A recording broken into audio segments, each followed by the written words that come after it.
These people speak non sense. ఏంటిది అసలు? వీళ్ళు పూజ చేసే వాళ్ళు కాదు, అధికారం లేదు, ఎవరు చెప్పారండి అసలు?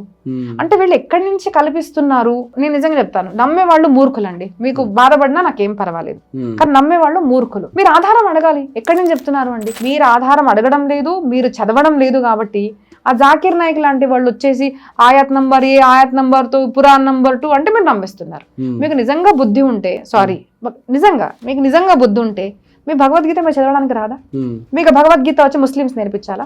మనం చదవకపోవడం వల్ల బయట చూస్తే శ్రీకృష్ణుడి మీద బుక్స్, భగవద్గీత మీద బుక్స్, మధ్యలో ఒక వీడియో ముస్లిం బాబా మన భగవద్గీత నేర్పించింది, దాని ఒక పెద్ద న్యూస్ చేశారు. ఆయన వెంట వీళ్ళు వెళ్తున్నారు. ఆయన గనక కల్పితాలు కల్పించి వీళ్ళు బుద్ధి భ్రష్టం చేస్తే ఆర్ యూ రెస్పాన్సిబుల్? అంటే చిన్నజీయర్ స్వామి లాంటి వాళ్ళ మీద మనకు నమ్మకం లేదు, మనకు శంకరాచార్యుల వాదం మీద నమ్మకం లేదు, అలాంటి ప్రవక్తల మీద నమ్మకం లేదు. ముస్లిం చెప్తున్నాడు అంటే అది గొప్పది. అసలు నీకు తెలిసింది ఏమీ లేదు.